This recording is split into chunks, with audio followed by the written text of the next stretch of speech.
The structure of plays can vary widely, but there is a traditional or standard structure.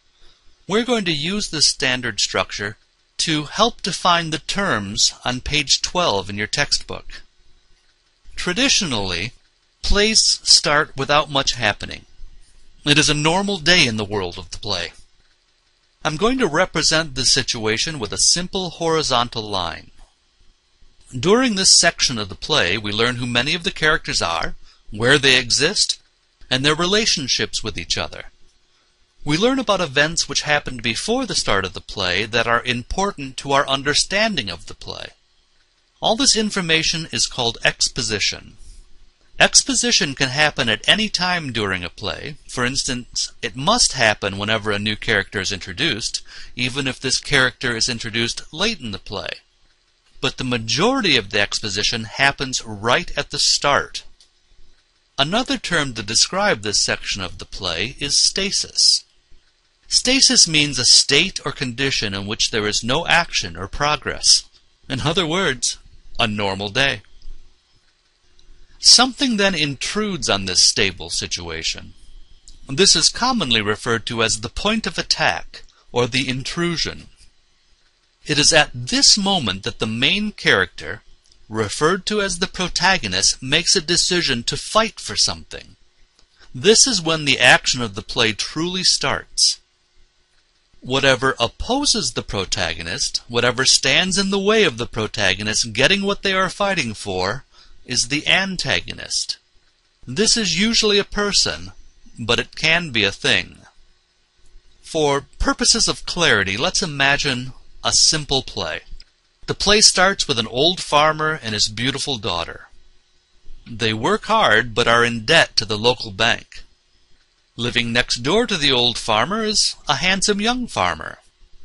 The beautiful daughter and the handsome young farmer are in love with each other, even though neither of them have really spoken of it. Now we know what stasis looks like. Suddenly, the bank manager shows up and tells the old farmer that his bank is going to foreclose on the farm if the old farmer doesn't pay off the loan within 24 hours. The bank manager knows the old farmer has no money and no way of getting it.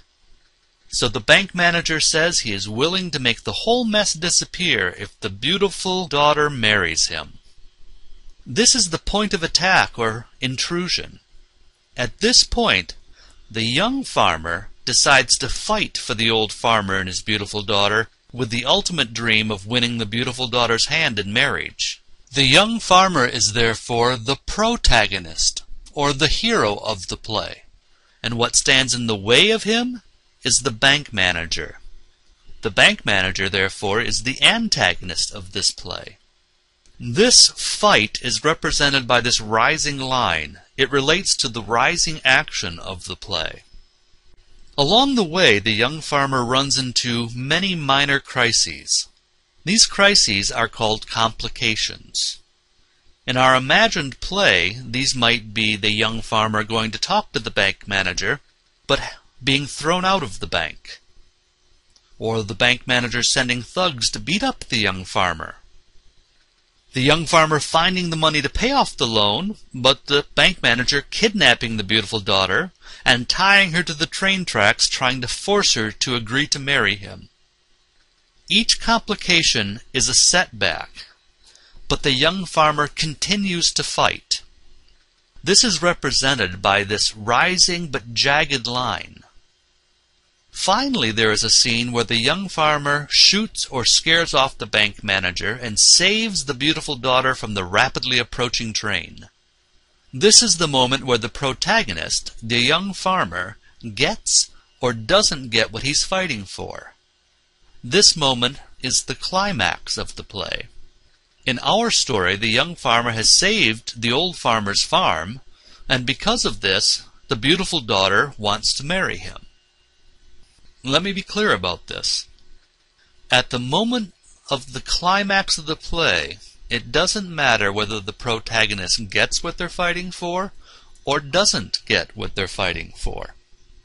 What's important is that it is the deciding moment. It isn't just another complication in the play. It is the moment that what he is fighting for or she is fighting for is decided. In most traditional plays, in most Hollywood films, and in most TV shows, the protagonist gets what they're fighting for.